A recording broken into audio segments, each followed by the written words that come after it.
Hello students, my self Ravindra Dwivedi. आज का जो टॉपिक स्टार्ट कर रहा हूँ मैं वो कर रहा हूँ motion of charge particle uniform magnetic field. उसमें एक स्पेशल केस लेने जा रहा हूँ। ठीक है, ये आपको मालूम होना चाहिए कि जब भी मैग्नेटिक फील्ड वेलोसिटी के परपेंडिकुलर होता है तो पाथ जो होता है सर्कुलर होता है, पाथ इज सर्कुलर।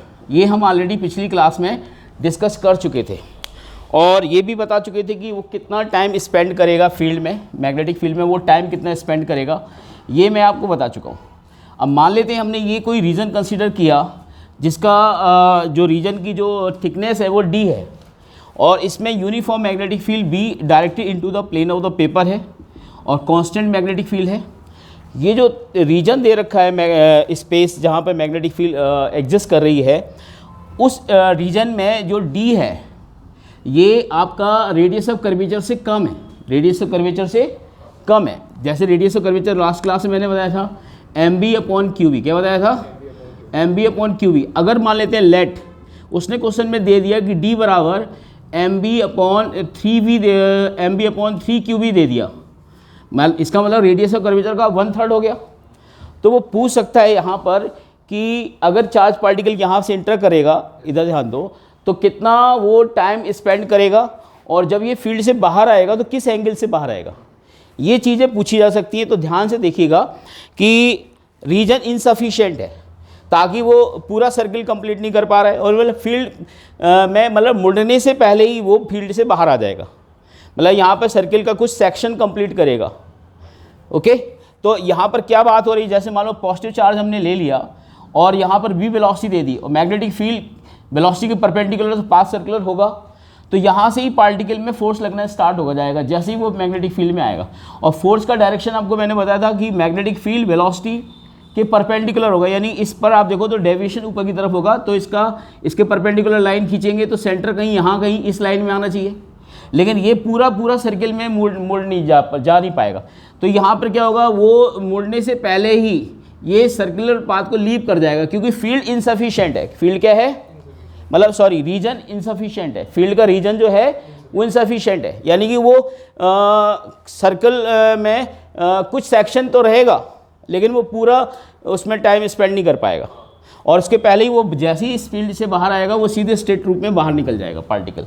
ठीक है, तो ये पूछा जा सकता है कि इस डायरेक्शन से या इस ओरिजिनल डायरेक्शन से कितने एंगल पर वो डेविएट पूछा सकता है, एंगल ऑफ डेविएशन पूछ सकता है कि एंगल ऑफ डेविएशन क्या होगा। एंगल ऑफ डेविएशन का बच्चे मतलब होता है कि जो ओरिजिनल डायरेक्शन ऑफ मोशन है उससे कितना एंगल वो डेविएट होकर बाहर निकल रहा है, तो एंगल ऑफ डेविएशन पूछा जा सकता है और एंगुलर डेविएशन भी पूछा जा सकता है। एंगुलर डेविएशन क्या है, जैसे इसके परपेंडिकुलर अगर मैं लाइन खींचूँ, इसके परपेंडिकुलर अगर लाइन खींचता हूँ तो आप देखोगे ये सर्कल का सेंटर बन जाएगा। क्या बन जाएगा, जहाँ पे दो परपेंडिकुलर मीट करेंगे, इसके परपेंडिकुलर ये लाइन और इसके परपेंडिकुलर ये लाइन, तो जहाँ पे ये दो परपेंडिकुलर मीट करेंगे वो सेंटर ऑफ द सर्किल बन जाएगा। क्या बन जाएगा, क्योंकि आपको पता है कि इस पॉइंट पे जैसे ही वो अंदर जाने स्टार्ट होगा सर्कुलर पाथ आ जाएगा और जब यहाँ पे जाएगा तो सर्कुलर पाथ जस्ट छोड़ेगा तो ये टेंजेंट फॉर्म में बाहर निकल जाएगा। तो इस टेंजेंट के परपेंडिकुलर लाइन और इस टेंजेंट की परपेंडिकुलर लाइन जो होगी वही तो सेंटर बनेगा जहाँ पे दो परपेंडिकुलर मीट करेंगे, तो ये सेंटर हो गई, ये रेडियस ऑफ कर्वेचर बन जाएगा। तो ये जो एंगल होगा थीटा, इसको बोलते हैं एंगुलर डेविएशन। क्या बोलूँगा मैं, तो ये इस एंगुलर डेविएशन थीटा से ये डेविएट होगा और ये जो आपका लैम्डा है, ये आपका डेल्टा जो है वो deviation from net direction of motion है। हालांकि ये भी एंगुलर डेविएशन है बट वो इस डायरेक्शन से है और ये रेडियल डायरेक्शन में एंगुलर डेविएशन है। तो थीटा भी बोल सकते हैं, एंगुलर डेविएशन भी बोल सकते हैं। ठीक है, तो ये दोनों बातें हमें आपको निकालनी, तो कैसे निकालेंगे ज़रा उसको देखते हैं। इतना बात समझ में आ गई, पूरा बंद मत करिएगा। तो बच्चों अभी हमने ये डेल्टा निकालना है और थीटा निकालना है, तो कैसे निकालेंगे ज़रा देखिए। सबसे पहली बात तो एक काम करते हैं कि इसको इसके ड्रॉ कर देते हैं, इस लाइन को एक्सटेंड कर देते हैं। अगर मैं इस लाइन को एक्सटेंड करूँगा तो ये थीटा है और ये एंगल कितना है, ये एंगल, ये टेंजेंट लाइन है, ये टेंजेंट लाइन दे रखी है, तो ये थीटा है, तो ये एंगल कितना होगा 90 माइनस थीटा, चेक करो। और ये पूरा परपेंडिकुलर है तो ये कितना हो जाएगा, ये थीटा हो जाएगा, चेक कर लो बेटा। देखो ये पूरा 90 होगा ना, ये 90 माइनस थीटा, ये 90 है, ये थीटा हो जाएगा। अब ये थीटा हो जाएगा तो ये थीटा हो जाएगा। अब बोलो तो एंगल ऑफ डेविएशन जो होगा वो थीटा होगा। एंगुलर डेविएशन को ही ये आपका डेविएशन एंगल बन जाएगा। ये आपको पता चल गया, यानी ये जो थीटा और ये दोनों सेम होंगे। अब इसको निकाले कैसे होंगे? निकालने का तरीका कि ये है कि अगर आप इस ट्राइंगल में देखो तो ये रेडियस बनेगा और ये डी है। तो अगर मैं राइट एंगल ट्राइंगल ये ले लेता हूँ ओ एम पी, तो राइट एंगल ट्राइंगल में ओ एम पी में अगर साइन थीटा लोगे, क्या लोगे? तो साइन थीटा बराबर इस ट्राइंगल में क्या आएगा? परपेंडिकुलर अपॉन हाइपोटेन्यू, तो डी अपॉन आर। डी की वैल्यू क्वेश्चन में दिया होगा, हमने तो ये असाइन कर लिया, क्वेश्चन में कुछ और दिया होगा, लेकिन वो रेडियस से कम होगा। क्या होगा? वो रेडियस से कम होगा। तो हम यहाँ पे चलिए ये रख देते हैं जो हमने असाइन किया हुआ है। तो ये हो जाएगा 1/3। कितना बन जाएगा ये? 1/3 चेक कर लीजिए।